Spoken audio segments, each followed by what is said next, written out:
देखते हैं एग्जांपल।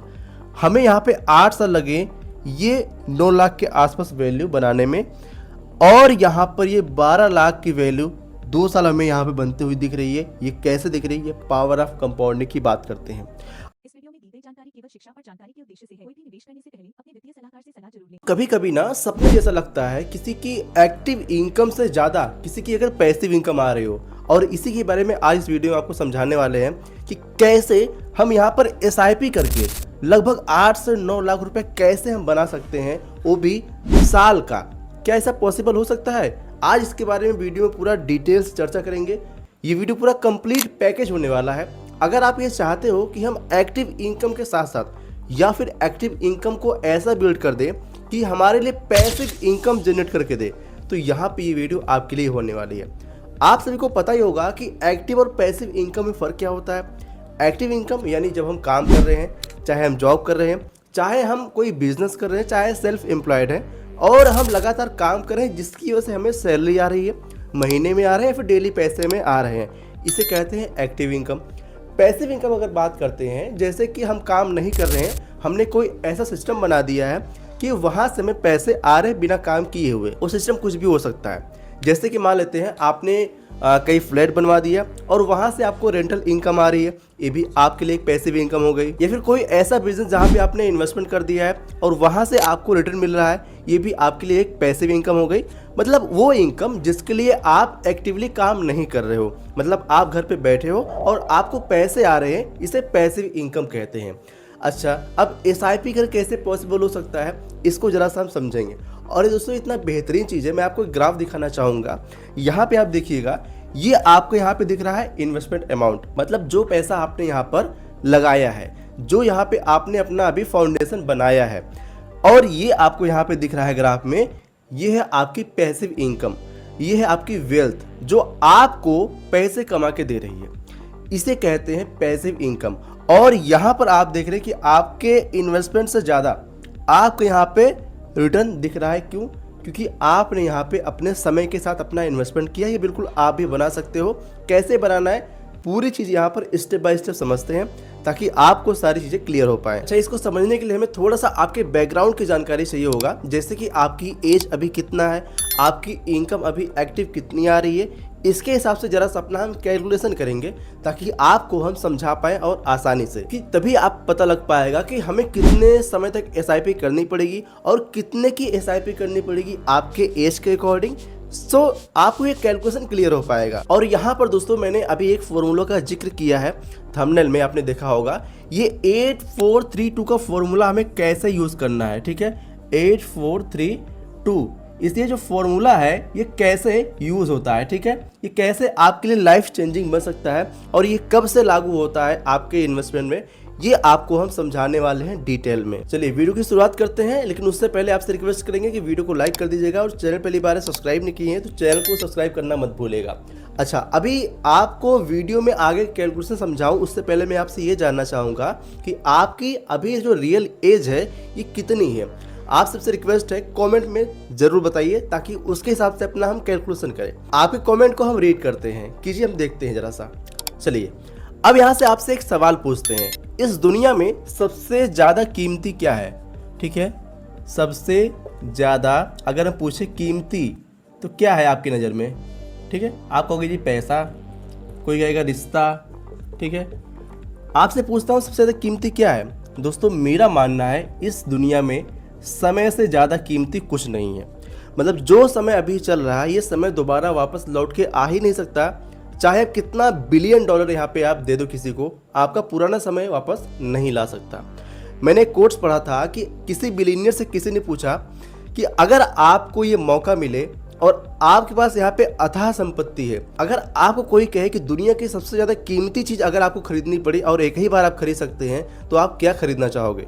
तो उस बिलियनियर का जो जवाब था दोस्तों कि मैं चाहूँगा, मैं अपना पुराना 20 ईयर वाला जो समय है मैं उसको खरीदना चाहूँगा। अगर कोई हमें दे तो मैं उसके लिए बिलियन डॉलर भी खर्च करने के लिए तैयार हूँ। मतलब जो आपका पुराना समय है ये आपका पुराना समय वापस नहीं आ सकता, ठीक है।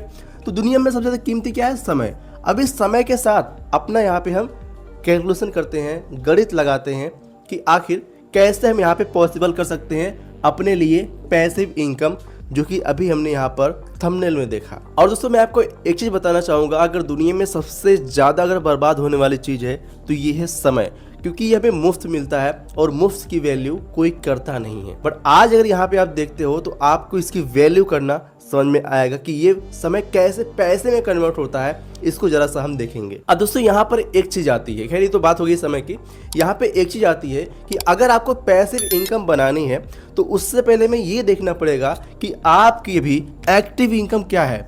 ठीक है, आपकी अभी एक्टिव इनकम क्या है, आप कितना कमा लेते हो महीने का या दिन का या साल का। ठीक है, तो एक्टिव इनकम की बात करते हैं, लेकिन उससे भी ज़्यादा ज़रूरी सवाल ये है कि भाई एक्टिव इनकम चाहे जो भी है, आप बचाते कितना है। ठीक है, बचाते कितना है। यहाँ पर एक ज़रा सा एग्जांपल हम देखते हैं।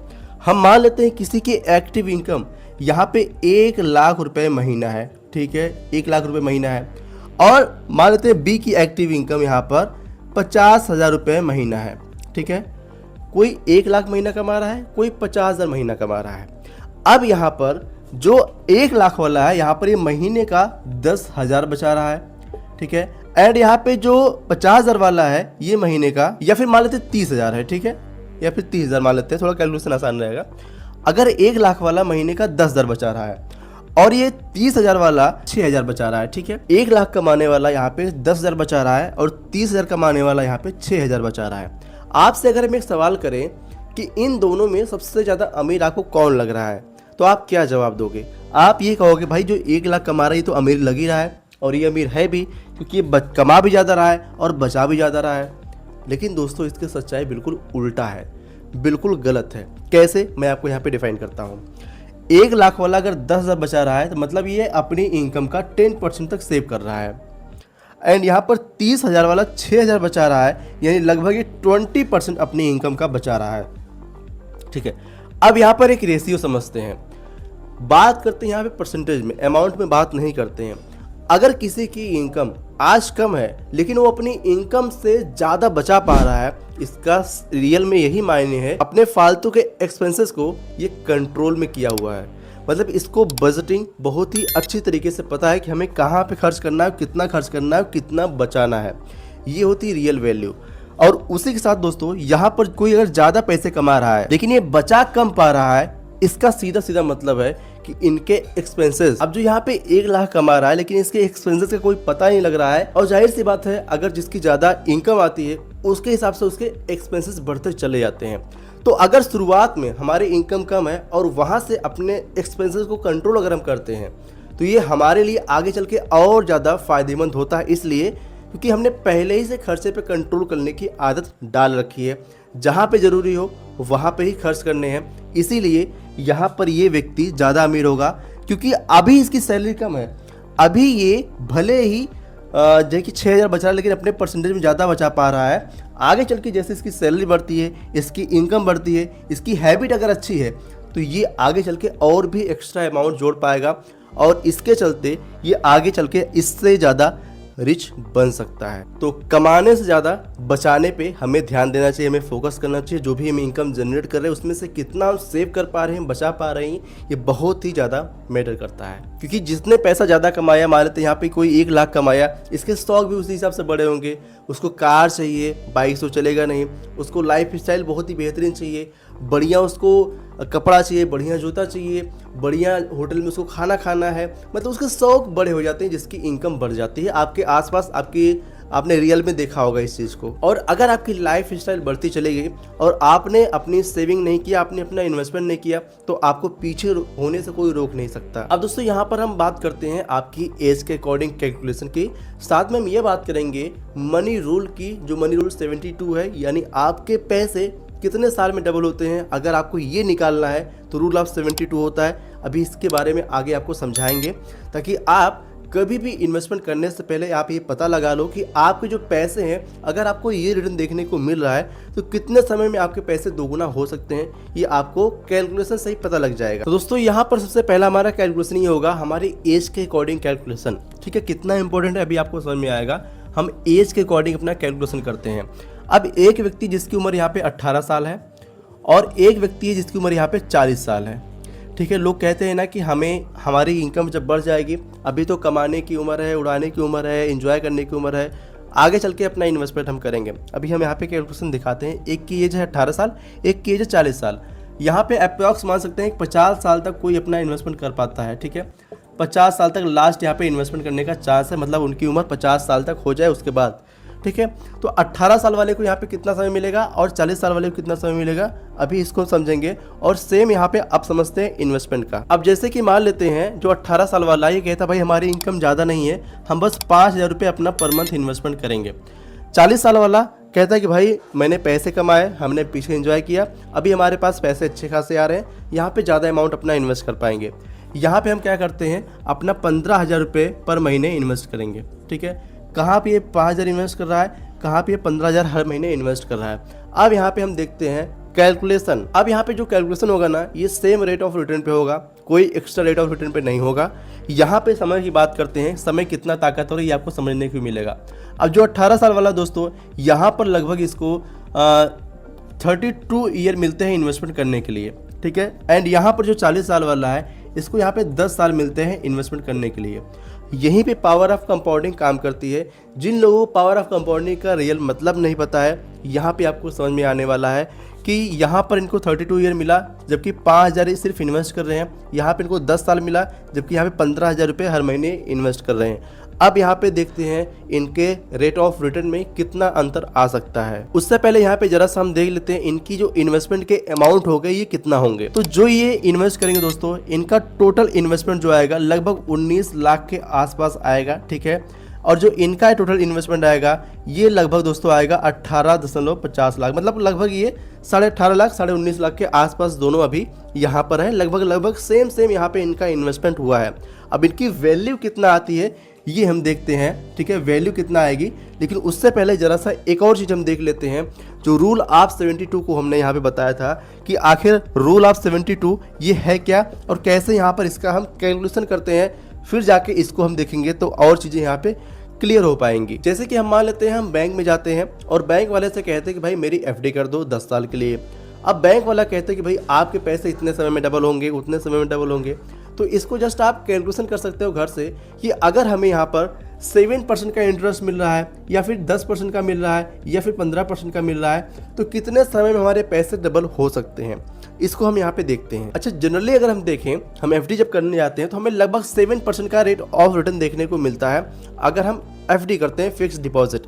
लेकिन उसके अलावा भी कई सारे ऐसे ऑप्शन हैं जहाँ पे हमें थोड़ा ज़्यादा रिटर्न देखने को मिल सकते हैं, जैसे कि पोस्ट ऑफिस कई सारी स्कीमें हैं, म्यूचुअल फंड है, स्टॉक्स हैं, बहुत सारी चीज़ें हैं। तो यहाँ पर अगर हम देखते हैं हमें 7% का अगर रेट ऑफ रिटर्न मिलता है तो 72 से कितना यहाँ पे समय आता है कि जिसमें हमारा पैसे डबल हो पाएंगे। तो दोस्तों यहाँ पर सिर्फ और सिर्फ आपको एक ही चीज़ लगाना है, जो रूल ऑफ 72 है ना, इसको आपको डिवाइड कर देना है।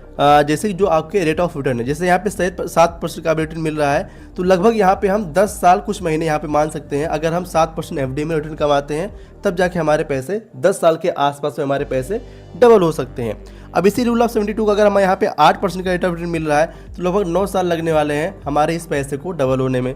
अगर यहाँ पे जैसे कि मान लेते हैं अगर आप म्यूचुअल फंड में इन्वेस्ट करते हैं और म्यूचुअल फंड में अगर हम मान लेते हैं 15% का रेट ऑफ रिटर्न हमें देखने को मिल जाता है तो लगभग यहाँ पे 4.8 साल लगते हैं हमारे पैसे को दोगुना होने में, अगर ये रेट ऑफ रिटर्न में देखने को मिलता है। ये रूल ऑफ 72 से निकल के आता है। अगर यहाँ पे म्यूचुअल फंड ने सिर्फ 12% का रेट ऑफ रिटर्न दिया तो यहाँ पे हमारे पैसे 6 साल लग जाएंगे हमारे पैसे को दोगुना होने में।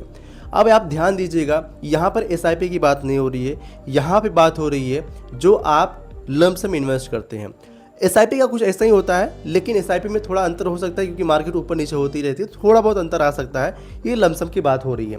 एंड यहाँ पर अगर म्यूचुअल फंड ने 18% का दे दिया या फिर किसी भी इंस्ट्रूमेंट में आपने इन्वेस्ट किया और वो 18% का दे दिया तो लगभग यहाँ पे 4 साल लगेंगे आपके पैसे को दोगुना होने में। और अगर यहाँ पे किसी चीज़ ने 20% का रेट ऑफ रिटर्न आपको दे दिया, कोई स्टार्टअप, कोई इन्वेस्टमेंट, कोई ऐसा इन्वेस्टमेंट जो कि आपको लगभग 20% का पर एनम रिटर्न दे दिया कंपाउंडिंग के साथ में, तो ये आपके पैसे रूल ऑफ 72 के हिसाब से डबल होने में लगभग 3.5 साल के आसपास यहाँ पे लगता है समय। ठीक है, तो डिपेंड करता है कि आपको कितना रिटर्न मिल रहा है, कितने % और कितने साल तक आप यहाँ पे इन्वेस्टमेंट कर रहे हैं। रूल ऑफ 72 से आप ये निकाल सकते हो। अच्छा, ये आपने रूल ऑफ 72 देख लिया। अब यहाँ पे हम देखते हैं कि जो ये वैल्यू है ये कितना कितना आई, दोनों में कितना यहाँ पे अंतर हमें देखने को मिल रहा है। दोस्तों ये कैलकुलेशन हम करेंगे यहाँ पे लगभग 15% के रेट ऑफ रिटर्न से, पास्ट के हिसाब से कोई फ्यूचर गारंटी नहीं होता। यहाँ पे अगर वैल्यू देखते हैं, जो यहाँ पे टोटल इन्वेस्टमेंट हुआ इनका, ठीक है, जो इनका टोटल इन्वेस्टमेंट हुआ ये लगभग 19 लाख हुआ, यानी जिसने 5,000 रुपये इन्वेस्टमेंट किया और यहाँ पे 32 ईयर तक अपना इन्वेस्टमेंट इन्होंने बरकरार रखा। अगर इनको यहाँ पे 15% का रेट ऑफ रिटर्न देखने को मिला तो इनकी वैल्यू लगभग 4.74 CR दोस्तों, 4.74 CR तक ये पहुँच सकती है। ये अभी आपको यहाँ पे शॉकिंग दिख रहा है ना। अभी आपको एक और शॉक दिखाते हैं। यहाँ पर इनका इन्वेस्टमेंट, जिन्होंने 15,000 रुपये इन्वेस्टमेंट किया SIP के साथ और यहाँ पे 18 लाख 18.5 लाख इनका इन्वेस्टमेंट हुआ, इनकी वैल्यू लगभग आई दोस्तों 41 या 42 लाख के आसपास। कहाँ ये 4.74 CR, कहाँ ये पे 41 लाख, यानी लगभग कह सकते हो अंतर 4.3 लाख के 4.3 CR के अंतर यहाँ पे आपको देखने को मिल रहे हैं।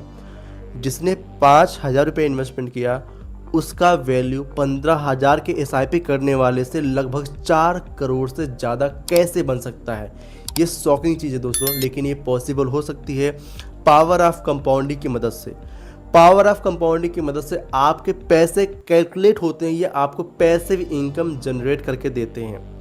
अब यहाँ पर एक सवाल हम करते हैं, क्या इतना डिफरेंस पॉसिबल हो सकता है? बिल्कुल पॉसिबल हो सकता है, क्योंकि यहाँ पर समय आप देख पा रहे हैं 10 साल और यहाँ पे 32 साल, 3 गुने से ज़्यादा यहाँ पे समय इन्वेस्ट हुआ है। इसीलिए कहते हैं समय की वैल्यू कितना इंपॉर्टेंट है आपकी लाइफ में। यानी चीज़ों को जितना जल्दी शुरू किया जाए हमारे लिए उतना ही ज़्यादा वैल्यूएबल हो सकते हैं। ये तो हो गया दोस्तों यहाँ तक, लेकिन अब हम समझेंगे 8432 का रूल क्या है, जो यहाँ पे आपको देखने को मिल रहा है। ये फॉर्मूला क्या है और कैसे ही आपको ये अर्न करके देता है, कैसे देता है। अब जिस फॉर्मूले की हम बात कर रहे थे ना, पूरा यहाँ पे हमने डिफाइन कर रखा है, बट आपको अभी समझ में नहीं आएगा। अभी आपको एक एक करके समझाते हैं, अब आपको समझ में आएगा कि 8432 का फॉर्मूला कैसे काम कर सकता है। हमने 8 + 4 + 3 + 2 यहाँ पे लिख दिया है। अब दोस्तों यहाँ पे हमने 5,000 रुपये का हर महीने का इन्वेस्टमेंट किया है। अब यहाँ पे देखते हैं 8 साल में 4,80,000 हमारा यहाँ पे इन्वेस्टमेंट हो रहा है। ये जस्ट इलस्ट्रेशन ओनली है, जस्ट एग्जांपल के लिए, आपको समझाने के लिए, कोई रिकमेंडेशन नहीं है, कोई आपको फाइनेंशियल एडवाइस नहीं है। अब यहाँ पे 4.8 लाख हमारा इन्वेस्ट होता है 8 साल में। एस्टिमेटेड रिटर्न यहाँ पे लगभग 4.5 लाख के आसपास देखने को मिल रहा है। टोटल वैल्यू 9.3 लाख की यहाँ पे देखने को हमें मिल रही है। कोई दिक्कत नहीं है, कोई यहाँ पे अंतर दिख नहीं रहा है। अगले 4 साल यहाँ पे इन्वेस्ट करते हैं तो यहाँ पे 7.2 लाख हमारा इन्वेस्टमेंट होता है। एस्टिमेटेड रिटर्न लगभग 12.97 लाख के आसपास होता है। टोटल वैल्यू हमारे यहाँ पे 20 लाख के आसपास होती है। एंड अगले 3 साल में 9 लाख टोटल इन्वेस्टमेंट, 25 लाख के आसपास हमारा रिटर्न, एंड टोटल वैल्यू लगभग 33.84 लाख के आसपास पहुँच पाती है। एंड अगले 2 साल और बढ़ाने पे 10.2 लाख हमारा टोटल इन्वेस्टमेंट, 37 लाख का हमारा estimated return, and total value 47 lakh के आसपास हमारा यहाँ पे बन पाता है। आपको कोई बहुत ज़्यादा फर्क नहीं दिख रहा है, बट फर्क अब दिखेगा जब मैं आपको यहाँ पे समझा रहा हूँ। दोस्तों यहाँ पे आप देखेंगे तो लगभग 8 + 4 यहाँ पे करते हैं, लगभग यहाँ पे मतलब पहला यहाँ पे 9 लाख बनाने में हमें लगभग 8 साल का समय लगा, लेकिन दूसरा यहाँ पे 20 लाख बनाने में हमें यहाँ पे लगभग 4 साल का समय और लगा। मतलब यहाँ पे दोनों में अंतर अगर बात करते हैं तो यहाँ पे लगभग 8 लाख के आसपास हमारे 8.5 लाख के आसपास हमारे यहाँ पे 4 साल में ये बन पाए। जबकि यहाँ पे अगर हमारा ज़्यादा इन्वेस्टमेंट की बात करते हैं तो लगभग 2.4 लाख के आसपास हमारा थोड़ा सा इन्वेस्टमेंट बढ़ा। एंड यहीं पर बात करते हैं अगले 3 साल में, मतलब इस 4 साल के बाद में अगले 3 साल में हमारा यहाँ पे टोटल वैल्यू बनने में लगभग 33 लाख बनने में हमें सिर्फ 3 साल लगे, यानी दोनों में अंतर 12 लाख का। यानी यही 3 साल बढ़ाने पे हमें लगभग 12 लाख के आसपास यहाँ पे रिटर्न हमारा बढ़ पाया, जो कि 1.8 लाख के आसपास हमारा टोटल इन्वेस्टमेंट सिर्फ बढ़ पाया। एंड फिर यहाँ पे अगले 2 साल और बढ़ा देते अपना इन्वेस्टमेंट, तो जो हमारा इन्वेस्टमेंट बढ़ा सिर्फ 1.2 लाख के आसपास बढ़ा, लेकिन यहाँ पे जो रिटर्न यहाँ पे हमारा बढ़ा लगभग 12 लाख के आसपास हमें यहाँ पे 2 साल में रिटर्न देखने को मिला। एंड यहाँ पे हम देखते हैं एग्जाम्पल, हमें यहाँ पे 8 साल लगे ये 9 लाख के आसपास वैल्यू बनाने में, और यहाँ पर ये 12 लाख की वैल्यू 2 साल हमें यहाँ पे बनती हुई दिख रही है। ये कैसे दिख रही है? पावर ऑफ कंपाउंडिंग की बात करते हैं। और यहाँ पे अगले 1 साल अगर हम करते हैं तो टोटल वैल्यू टोटल इन्वेस्टमेंट जो हमारा बढ़ेगा ये सिर्फ यहाँ पे 80,000 के आसपास बढ़ रहा है, लेकिन अगले 1 साल से हमारा इन्वेस्टमेंट बढ़ाने से यहाँ पर जो हमें 1 साल में रिटर्न देखने को बढ़ रहा है लगभग 7 लाख के आसपास से ज़्यादा हमें यहाँ पे बढ़ता हुआ दिख रहा है। तो इस तरीके से पावर ऑफ कंपाउंडिंग काम करती है। और अगर आप लगातार इसी तरीके से इन्वेस्ट करते चले जाते हैं, जो भी आपने ग्राफ देखा था कि आपका इन्वेस्टमेंट इतू सा दिखता है बट आपको रिटर्न की कैंडल इस तरीके से दिखने लग जाती है, ये लॉन्ग टर्म में ही पॉसिबल है। मैंने आपको बताया कि समय से ज़्यादा कीमती कुछ भी नहीं है। तो फाइनली आपने ये कैलकुलेशन देख लिया, 8432 का फॉर्मूला आपने समझ लिया। मतलब आपको जितना 8 साल में जितना रिटर्न आपका बना, अगले 4 साल में उतना बन सकता है। अगर आपने इन्वेस्टमेंट जारी रखा तो जो अगले 4 साल में बना, फिर अगले 3 साल में उतना रिटर्न आपको देखने को मिल सकता है। फिर जो अगले 3 साल में बना, फिर अगले 2 ही साल में आपको दिख सकता है। फिर अगर आपने इन्वेस्टमेंट ऐसा ही जारी रखा तो अगले 1 साल में आपने जितना 2 साल में बनाया था वो अगले 1 साल में आपका बन सकता है। तो कहने का मेरा मतलब कि पूरा चेन बन जाता है। आपका जो इन्वेस्टमेंट है ये कंपाउंडिंग की तरफ से काम करता है, मतलब पैसे ही पैसे जनरेट करके आपके लिए कंपाउंड होते रहते हैं। जो इसको समझ लिया वो बिल्कुल फ्री हो सकता है, जो नहीं समझा वो पछता सकता है। आप अगर इस वीडियो को एक बार और देख लेंगे तो इस वीडियो को और अच्छी तरीके से समझ पाएंगे। और इस वीडियो को अपने दोस्त के साथ जरूर शेयर कीजिएगा, ये आपकी जिम्मेदारी बनती है कि उनको भी फाइनेंस की नॉलेज समझ में आए। और अपने फ्रेंड या अपने फैमिली या फिर अपने रिलेटिव को इस वीडियो को जरूर भेजिएगा ताकि उनको भी फाइनेंशियल लिटरेसी बढ़े। मुझे खुद नहीं पता था ये चीज़ें, मैं जब से ये कैलकुलेशन किया तब से मैं खुद हैरान रह गया कि आखिर इतना ज़्यादा कैसे कंपाउंडिंग का बेनिफिट हमें देखने को मिल सकता है। अगर आप अभी तक नहीं समझे तो कोई दिक्कत नहीं, हमें कमेंट कीजिएगा, हम आपके लिए और बेहतरीन तरीके से समझाने का प्रयास करते हैं। कमेंट में आपको टाइप करना है नेक्स्ट वीडियो, ठीक है? आपको और वीडियो बना के देंगे इस पर डिटेल में। आई होप आपको ये वीडियो पसंद आएगी। पसंद आई वीडियो तो लाइक जरूर कीजिएगा। अगर आपने चैनल पे पहली बार सब्सक्राइब नहीं किया है तो चैनल को सब्सक्राइब करना मत भूलिएगा। अगर आप इन्वेस्टमेंट के लिए फंड तलाश रहे हैं, कैसे इन्वेस्टमेंट करें, कौन से फंड में इन्वेस्ट करें, तो मैंने यहाँ पे वीडियो बना रखा है, इस पर क्लिक करके पूरी वीडियो आप देख सकते हैं। सो इस वीडियो में इतना ही, चलिए मिलते हैं नेक्स्ट वीडियो। तब तक के लिए जय हिंद, जय भारत। इस वीडियो में दी गई जानकारी केवल शिक्षा और जानकारी के उद्देश्य से है। कोई भी निवेश करने से पहले अपने वित्तीय सलाहकार से सलाह जरूर लें।